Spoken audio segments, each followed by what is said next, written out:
Hello दोस्तों, आप सभी का स्वागत है हमारे YouTube चैनल पे। तो चैनल को सब्सक्राइब करें, लाइक करें, वीडियो शेयर करें, अब ज़्यादा से ज़्यादा शेयर करें।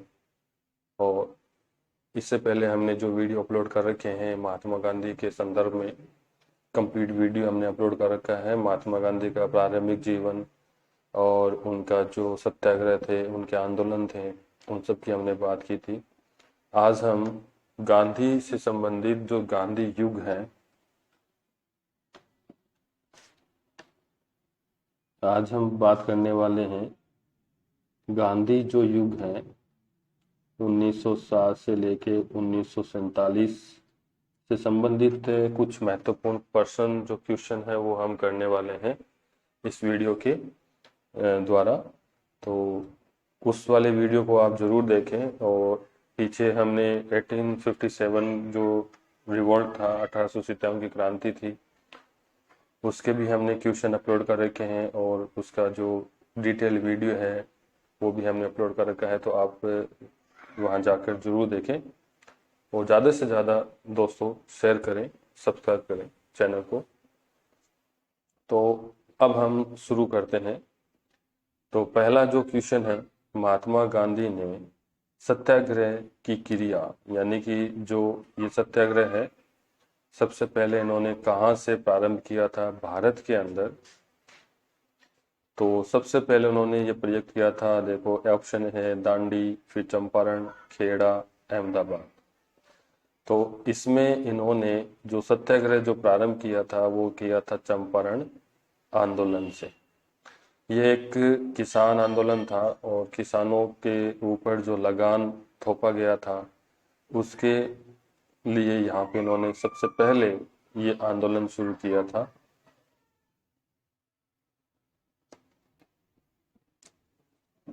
तीसरा है सी खेड़ा, उसके बाद है अहमदाबाद। तो देखो दांडी जो है, इन्होंने दांडी यात्रा की थी गांधी जी ने। सविनय अवज्ञा आंदोलन था, नमक सत्याग्रह था, और ये यात्रा की थी इन्होंने 1930 में। तो ये तब था 1930 के दौरान था, इन्होंने किया था सविनय अवज्ञा आंदोलन वापस शुरू करने के लिए। चंपारण जो था ये इनका प्रथम आंदोलन था 1917, बिहार के अंदर ये किया गया था। और नील आंदोलन भी इसी का नाम है, इसे हम नील आंदोलन भी कहते हैं। ये नील आंदोलन था। तीन कठिया पद्धति एक पद्धति का नाम है, तीन कठिया पद्धति। जबरदस्ती यहाँ पर नील की खेती करवाई गई थी। और खेड़ा जो आंदोलन है ये 1918 में शुरू हुआ था, 1918 में, ठीक है। और खेड़ा आंदोलन जो था ये 1918 के अकाल में अंग्रेजों ने क्या किया था कि भाई 23% लगान दर जो है वो बढ़ा दी थी। तो खेड़ा आंदोलन 1918 में हुआ था। दांडी जो है वो 1930 को हुई थी। और अहमदाबाद मिल जो हड़ताल है ये पहली भूख हड़ताल थी गांधी जी की। तो ये भी 1900 जो 18 है, जो खेड़ा आंदोलन है उसके साथ ही यहाँ पे शुरू हुआ था। खेड़ा में इन्होंने क्या किया था, सरदार पटेल को यहाँ संचालन दे दिया था। तो खेड़ा के अंदर इन्होंने आंदोलन के दौरान यहाँ से आंदोलन जो है, खेड़ा जो आंदोलन है ये सरदार पटेल को, सरदार पटेल पटेल को सौंप कर खुद कहाँ चले जाते हैं, अहमदाबाद चले जाते हैं। तो अहमदाबाद में क्या की थी, मील भूख हड़ताल। तो ये प्रथम भूख हड़ताल थी, भूख हड़ताल। गांधी जी की प्रथम भूख हड़ताल अहमदाबाद में हुई थी। तो ये भी 1918, ये भी 1918, ये 1930। तो सबसे पहले जो था वो था चंपारण का मील आंदोलन, ठीक है। तीन कटिया पद्धति के विरुद्ध उन्होंने आंदोलन किया था और पहली जीत यहाँ पर ही इनको मिली थी, चंपारण में। तो ये आपको ध्यान रखें। और बाकी जो डिटेल है गांधी जी की, ये चारों जो आंदोलन थे वो हमारे पहले वाले वीडियो में अपलोड है, तो आप देख सकते हैं वहां पर। चलिए नेक्स्ट क्वेश्चन पे चलते हैं। अगला क्वेश्चन है, अंग्रेज पुलिस अफसर कैप्टन सॉन्डर्स किसके द्वारा गोली से मारा गया था?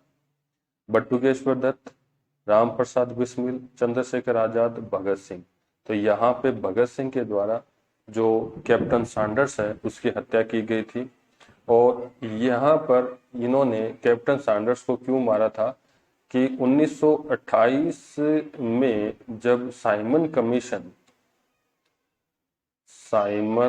कमीशन भारत आया था, तो उस समय लाला लाजपत राय जो थे, लाला लाजपत राय,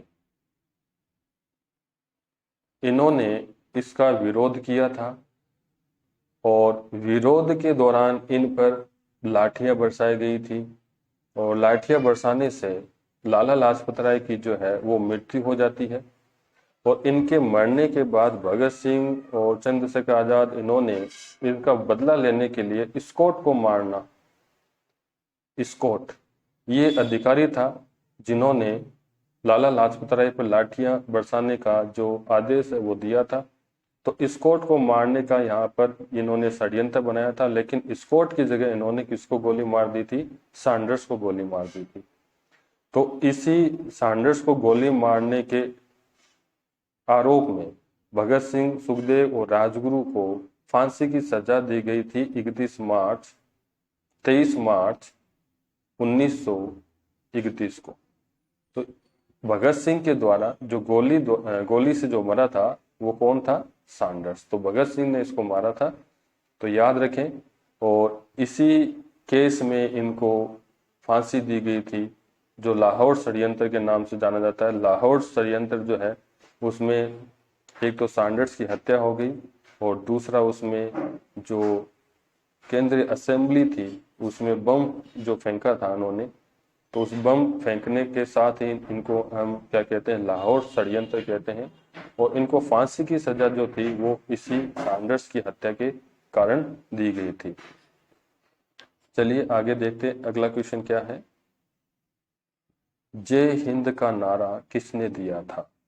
तो ये तो आप सभी जानते हैं, सुभाष चंद्र बोस, जवाहरलाल नेहरू, मोतीलाल नेहरू, महात्मा गांधी। तो सुभाष चंद्र बोस ने जय हिंद का नारा दिया था। तो ये याद रखें, ये जो नारा होते हैं, जो स्लोगन होते हैं, ये सुभाष चंद्र बोस हो गए, लाला लाजपत राय हो गए, उन्होंने कहा था कि जो मेरे ऊपर एक एक लाठी बरसाई गई है, वो लाठी ब्रिटिश साम्राज्य के ताबूत में एक एक कील साबित होगी। तो इस प्रकार से बहुत सारे नारे दिए गए थे, स्लोगन दिए गए। तो आपको ये जरूर ध्यान में रखना है, याद करना है, क्योंकि एग्जाम में बहुत बार ऐसे क्वेश्चन आ चुके हैं और रिपीट भी होते हैं।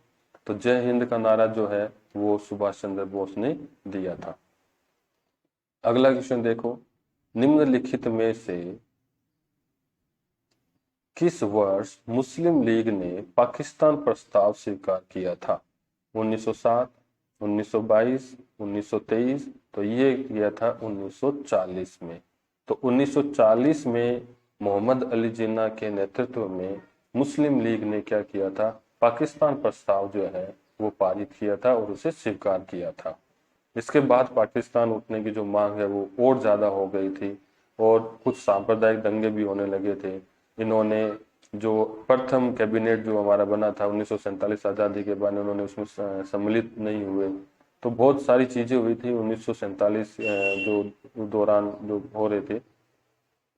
तो पाकिस्तान की जो मांग है वो कब स्वीकार की थी? 1940 में मोहम्मद अली जिन्ना के नेतृत्व में। ठीक है, इसके बाद देखिए नेक्स्ट क्वेश्चन, 1947 के बाद निम्नलिखित में से किस राज्य को भारत संघ में सैनिक कार्रवाई द्वारा बलपूर्वक मिलाया गया था?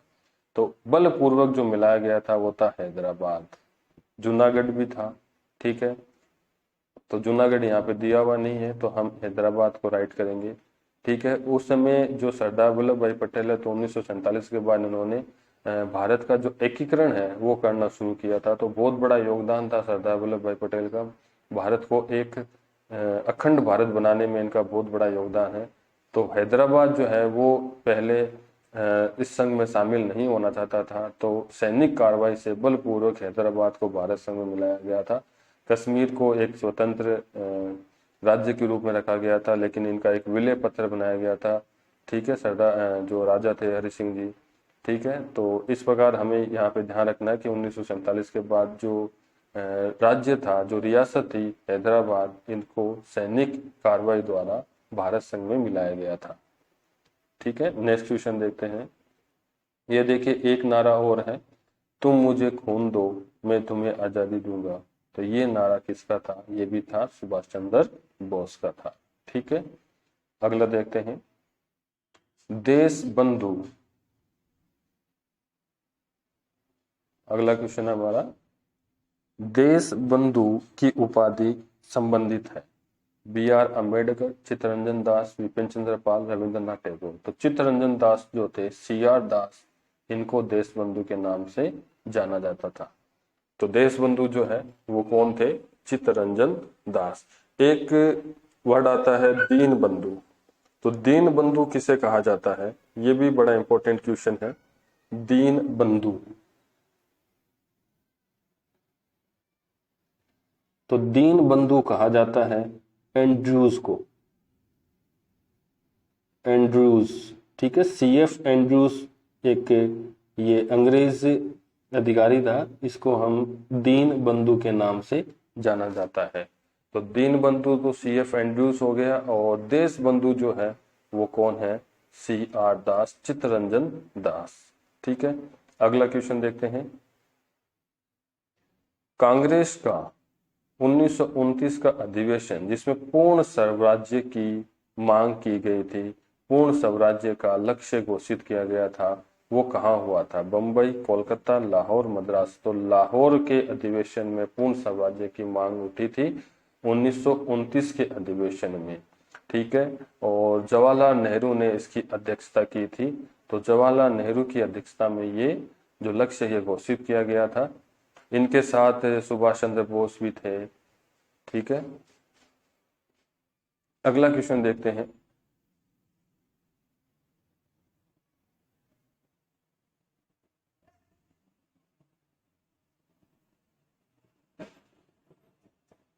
कांग्रेस ने भारत छोड़ो आंदोलन का प्रस्ताव किस वर्ष पारित किया था? 1940, 1941, 1946, 1942 में। तो भारत छोड़ो आंदोलन जो है वो गांधी जी के द्वारा कब शुरू किया गया था? 1942 में। ठीक है, तो ये याद रखें। अगला है, सुभाष चंद्र बोस ने सिंगापुर में दिल्ली चलो का नारा कब दिया था? तो ये भी देखो, दिल्ली चलो जो नारा है वो सुभाष चंद्र ने दिया था, और कब दिया था? 1943 में। कहाँ दिया था? सिंगापुर के अंदर। ठीक है, इसके बाद देखिए अगला क्वेश्चन है, असहयोग आंदोलन 1920-22 को क्यों निलंबित किया गया था? तो ये जो आंदोलन है, असहयोग आंदोलन, गांधी जी के द्वारा शुरू किया गया था 1920 और 22 में। क्यों किया गया था? रोलेट एक्ट जो था, उस रोलेट एक्ट के विरोध में यहाँ पर यह आंदोलन शुरू किया था। और ये जो आंदोलन है वो स्थगित क्यों कर दिया गया था? गांधी जी ने इसको वापस क्यों ले लिया था? और बहुत बड़ी आलोचना भी हुई थी उस समय। काफी लोगों ने, काफी क्रांतिकारियों ने, काफी नेताओं ने इस आंदोलन को निलंबित करने के तहत गांधी जी का बहुत ज्यादा विरोध किया, उनकी आलोचना भी की थी। तो अब ये निलंबित क्यों किया गया था? गांधी जी की अस्वस्थता के कारण, हिंदू और मुसलमानों के बीच मतभेद के कारण, नेतागणों के बीच मतभेद के कारण, और चोरी चोरा जो हिंसक घटना हुई थी उसके कारण। तो चोरी चोरा घटना हुई थी, जिसमें क्या हुआ था कि लोगों ने पुलिस जो चौकी थी उसमें पुलिसों को बंद करके उस चौकी को आग लगा दी थी। और इसी घटना के कारण गांधी जी ने जो असहयोग आंदोलन है वो स्थगित कर दिया, वो निलंबित कर। और ये जो चोरी चोरा जो घटना है ये हुई थी 5 फरवरी 1922 को, 5 फरवरी 1922। ठीक है, और ये चोरी चोरा जो है वो एक स्थान है यूपी में। तो इस स्थान पर ये जो हिंसक घटना हुई थी, इसलिए इसे चोरी चोरा घटना भी कहते हैं, चोरी चोरा कांड भी कहते हैं। डेट इसकी याद रखें, कितनी है? 5 फरवरी 1922 को। इसी घटना के कारण गांधी जी ने असहयोग आंदोलन जो है वो रोक दिया, वापस ले लिया। इसके बाद देखिए नेक्स्ट क्वेश्चन है, 1919 में जलियांवाला बाग हत्याकांड कहाँ पर हुआ था? ये तो आप सभी जानते हैं, अमृतसर पंजाब में हुआ था ये। ठीक है। नेक्स्ट क्वेश्चन है, नमक सत्याग्रह है यानी दांडी यात्रा जो है वो किस सन में प्रारंभ हुई थी? तो वो बताया था मैंने 1930 को दांडी जो यात्रा है, दांडी मार्च जो है वो, और ये जो यात्रा है ये 12 मार्च से 6 अप्रैल 12 मार्च से 6 अप्रैल 1930 तक की गई थी। लगभग 24 दिन तक ये यात्रा की, जिसमें ये 24 दिन तक चली थी, जिसमें 240 किलोमीटर पद यात्रा की थी गांधी जी और इनके साथियों ने। और जो दांडी स्थान है वहां पर नमक कर जो है, नमक का जो कानून है उसका उल्लंघन करके नमक का निर्माण किया था। इसी को हम नमक सत्याग्रह कहते हैं या इसी को हम कहते हैं दांडी यात्रा। ठीक है, तो कब हुई थी? 1930 में 12 मार्च से 6 अप्रैल के बीच में 24 दिन पद यात्रा की थी। टोटल दूरी कितनी तय की इन्होंने? 240 किलोमीटर। साबरमती आश्रम से यहाँ से शुरू हुआ था ये। ठीक है, इसके बाद नेक्स्ट क्वेश्चन है, निम्नलिखित में से किस कृत्य के कारण भगत सिंह, राजगुरु और सुखदेव को 23 मार्च 1931 में फांसी दी गई थी? तो वर्ष 1928 में लाहौर में सैंडर्स की हत्या के कारण इनको यहाँ पर फांसी दी गई थी। ठीक है, और इसी के साथ इन्होंने क्या किया था कि इससे पहले इन्होंने 1929 में विधानसभा में बम फेंकने का भी इन्होंने काम किया था। लेकिन इस बम फेंकने के कारण इनको आजीवन कारावास की सजा हुई थी। लेकिन सैंडर्स की हत्या के कारण इनको फांसी की सजा हुई थी 23 मार्च 1931। तो ये याद रखें। इसके बाद अगला क्वेश्चन है, निम्नलिखित में से किस अधिनियम के तहत मुकदमा के किसी बिना मुकदमा, याद रखें ये क्या है? बिना मुकदमा, कोई मुकदमा नहीं है, व्यक्ति को कैद करने का सरकार को अधिकार दे दिया गया। कोई मुकदमा नहीं हुआ और कुछ भी नहीं हुआ, एक संदेह के कारण, सिर्फ एक संदेह होने पर भी सरकार क्या कर सकती थी? किसी भी व्यक्ति को पकड़ सकती थी, गिरफ्तार कर सकती थी। तो ये जो अधिनियम था, एक था, वो था 1919 का रोलेट अधिनियम। तो 1919 का जो रोलेट अधिनियम था, इसी अधिनियम में सिर्फ एक संदेह के आधार पर जो सरकार है, जो अंग्रेजी ब्रिटिश सरकार है, वो किसी भी व्यक्ति क्रांतिकारी को कैद कर सकती थी, गिरफ्तार कर सकती थी और उसे जेल में डाल सकती थी। तो ये था 1919 का रोलेट अधिनियम। ठीक है, इसके बाद देखिए नेक्स्ट क्वेश्चन क्या है।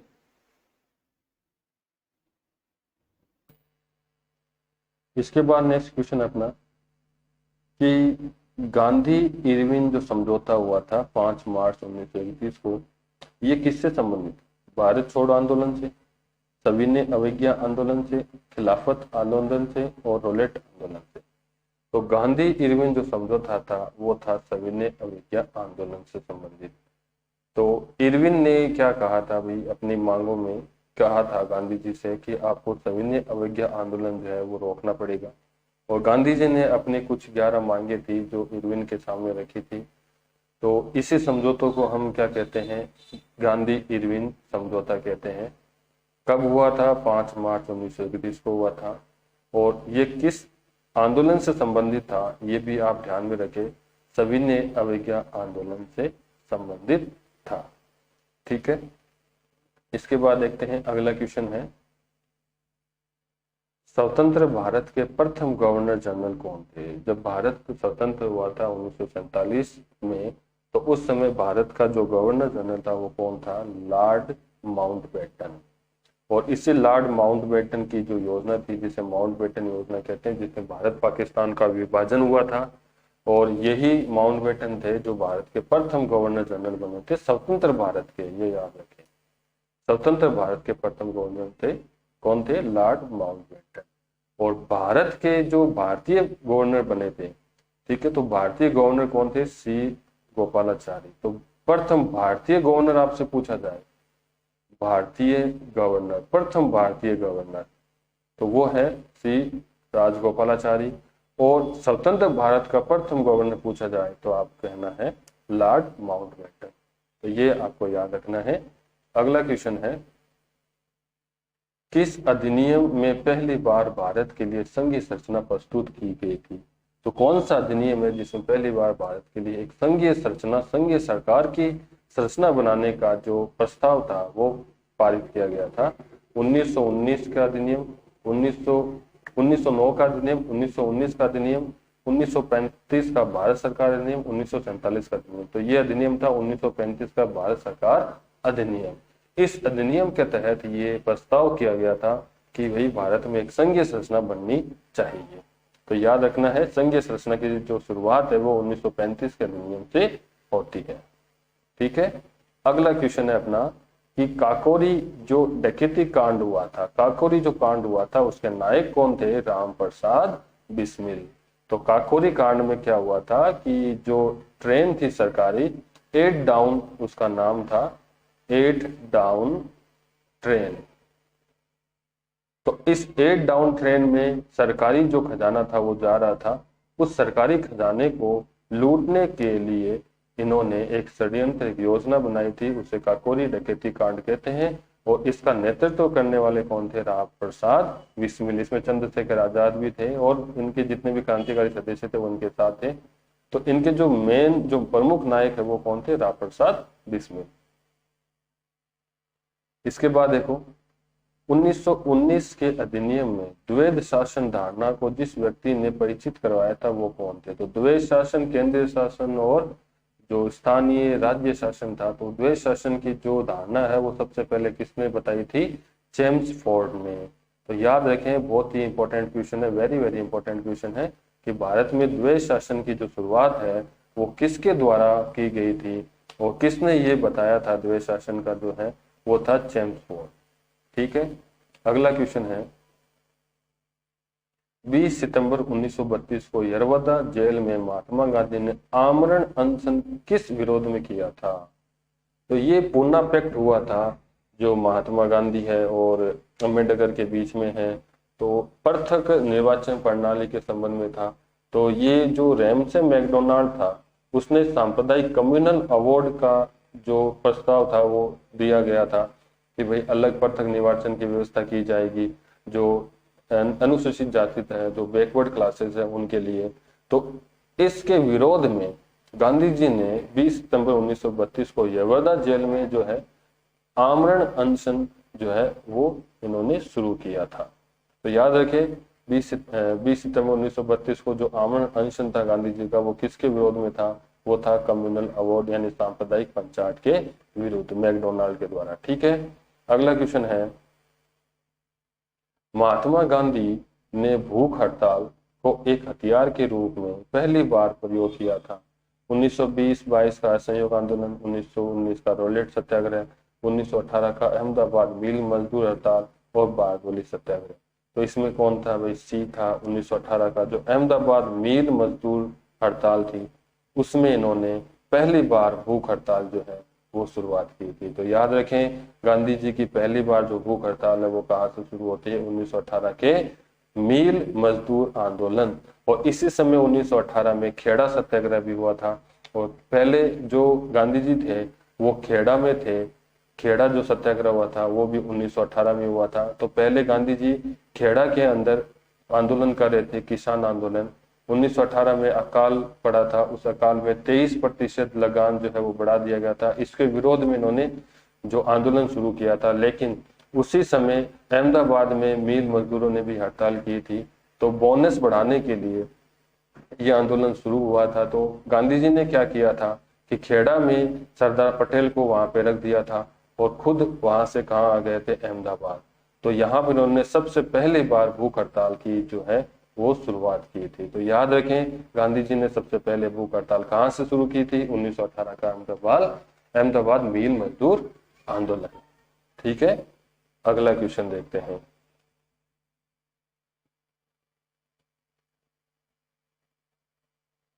अगला क्वेश्चन है अपना, जलियांवाला बाग जो है हत्याकांड है, इसमें गोली चलाने का जो आदेश है वो किसने दिया था? साइमन ने, रोलेट ने, ओ डायर ने, कर्जन ने। तो ये आदेश दिया था जनरल ओ डायर ने। और इस जनरल ओ डायर के जब जलियांवाला हत्याकांड हुआ था तो इसके लिए यहाँ पे 1928 में एक कमीशन बैठाया गया था, हंटर आयोग। और हंटर आयोग ने इसको क्या किया था भाई, ब्रिटिश जो गवर्नमेंट थी, इन्होंने इनको निर्दोष करार देके फ्री कर दिया था, बरी कर दिया था। तो इस प्रकार इनका कुछ वहां पे कोई दोष साबित नहीं हो पाया और अंग्रेजों ने, सरकार ने, ब्रिटिश सरकार जो थी, उन्होंने इनको बरी कर दिया था। तो जलियांवाला जो हत्याकांड है उसमें गोली चलाने का जो आदेश है वो किसने दिया था, जनरल ओ डायर ने। अगला क्वेश्चन है 24, महात्मा गांधी को सर्वप्रथम राष्ट्रपिता किसने कहा था? तो ये कहा था सुभाष चंद्र बोस ने। एक रेडियो प्रसारण के दौरान इन्होंने गांधी जी को राष्ट्रपिता के नाम से पुकारा था। तो राष्ट्रपिता सबसे पहले किसने कहा था? सुभाष चंद्र बोस ने। अगला क्वेश्चन है, सबसे अधिक समय तक आईएनसी का अध्यक्ष कौन थे? तो आईएनसी यानी कि इंडियन नेशनल कांग्रेस, तो इसमें जो सबसे ज्यादा अध्यक्ष रहे थे इंडियन नेशनल कांग्रेस, भारतीय राष्ट्रीय जो कांग्रेस थी, वो थे अबुल कलाम आजाद। तो अबुल कलाम आजाद ये जो थे, इनको हम आजाद के नाम से भी जानते हैं। तो सबसे पहले इन्होंने 1920 में आईएनसी में शामिल हुए थे। आईएनसी में ये शामिल हुए थे और 1923 जो आईएनसी का अधिवेशन था, आईएनसी का जो अधिवेशन था, इस अधिवेशन में इन्होंने अध्यक्षता की थी पहली बार। तो 1923 के आईएनसी अधिवेशन में जो दिल्ली में हुआ था, जो कहाँ हुआ था, दिल्ली में हुआ था, तो इन्होंने सबसे पहले वहां पर अध्यक्षता की थी। और एक बात और इनकी आप ध्यान में रखें कि ये जो अब्दुल कलाम आजाद है, ये जो अब्दुल कलाम आजाद है, ये आईएनसी के सबसे कम उम्र के अध्यक्ष बने थे। तो अब तक सबसे कम उम्र का जो अध्यक्ष बना था आईएनसी का, वो थे अब्दुल कलाम आजाद। और उस समय इनकी आयु थी 30 वर्ष, तो 35 वर्ष। उस समय इनकी आयु थी 35 वर्ष। तो 35 वर्ष की आयु में ये 1923 दिल्ली के अधिवेशन में अध्यक्षता की थी और सबसे ज्यादा इन्होंने ही आईएनसी की अध्यक्षता की थी। लगभग 1940 से 46 तक, 1923 के बाद 1940 से 46 तक 6 साल ये हो गए और एक 23 में हो गया। तो लगभग 7 सालों तक इन्होंने इनकी अध्यक्षता की थी जो आईएनसी है। तो सबसे ज्यादा जो अध्यक्ष रहे थे वो कौन थे? अब्दुल कलाम आजाद, मौलाना अब्दुल कलाम आजाद थे। ठीक है, ओके। अगला क्वेश्चन देखते हैं।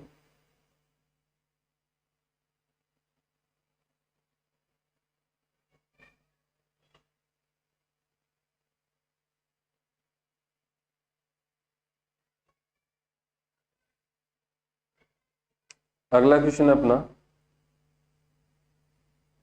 भारत पाकिस्तान का विभाजन किस योजना के तहत हुआ था? तो ये हुआ था लॉर्ड माउंटबेटन की जो योजना थी, उस योजना को हम माउंटबेटन योजना कहते हैं।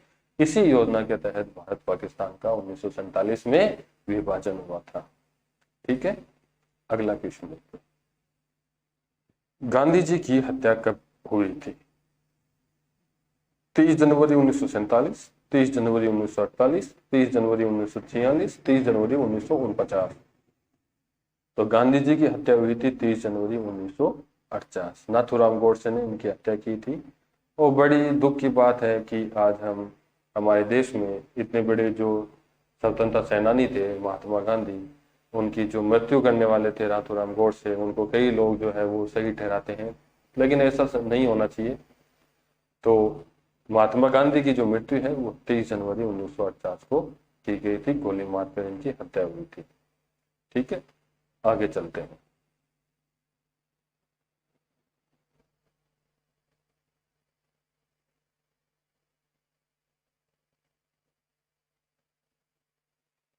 अगला क्वेश्चन है कायदे आजम किसे कहा जाता है? तो कायदे आजम जो है मोहम्मद अली जिन्ना को कहा जाता था।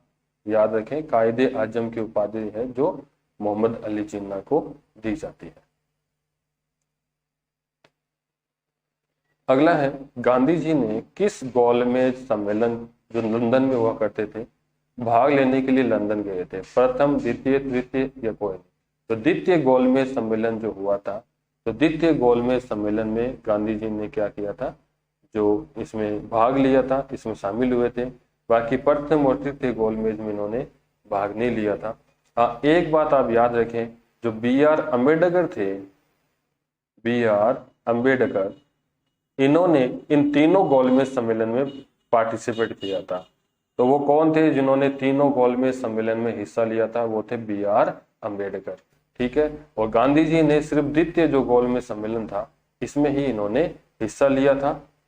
प्रथम गोलमेज जो है वो 1930 में हुआ था, द्वितीय गोलमेज जो है वो 1931 में हुआ था, और तृतीय गोलमेज जो है वो 1935 में हुआ था। तो याद रखें इनकी डेट भी 1930, 1931, 1935, यानी 30, 31, 35।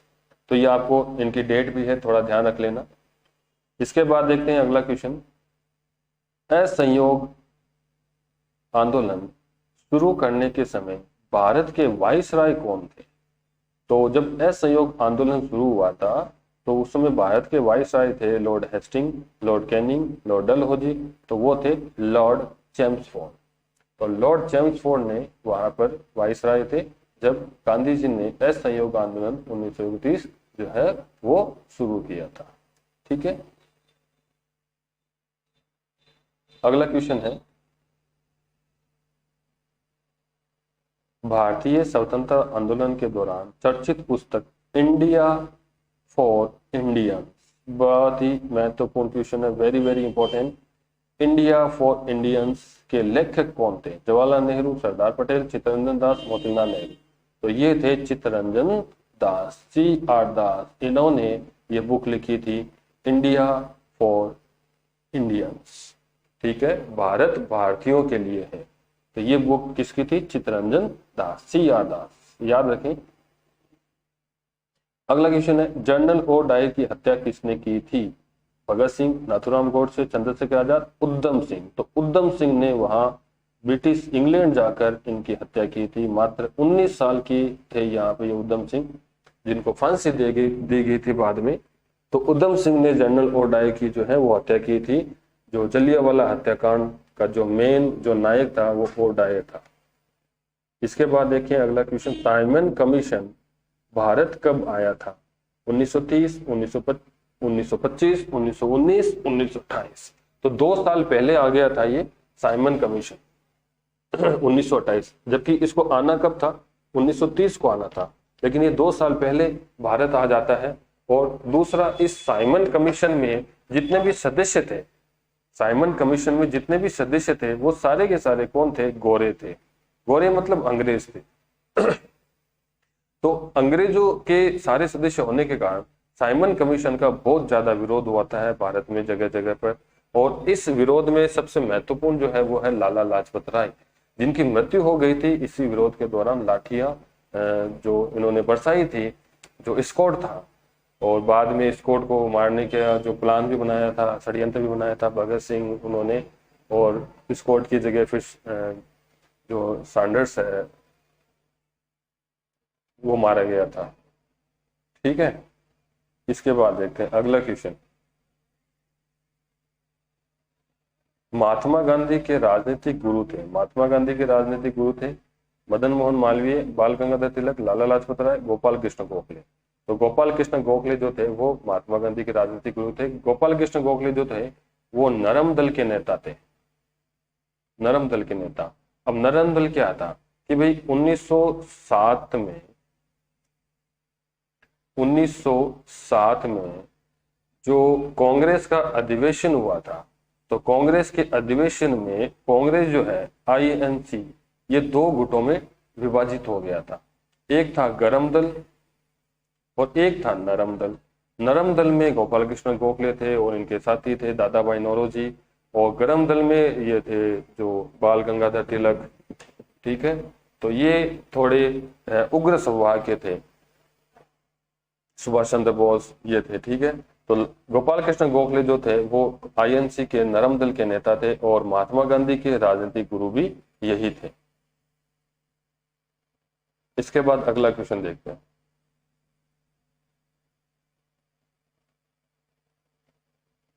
सारे जहां से अच्छा हिंदुस्तान हमारा, इसके रचनाकार कौन?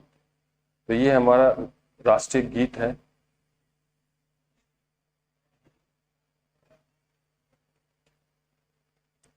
किसने लिखा था?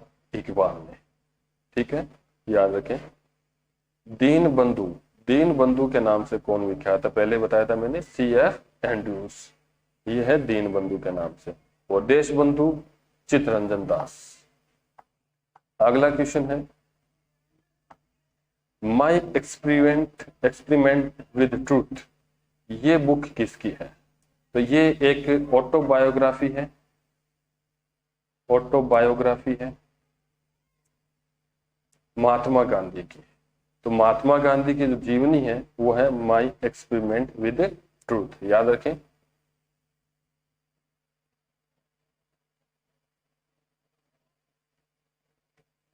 निम्नलिखित को क्रमानुसार करें।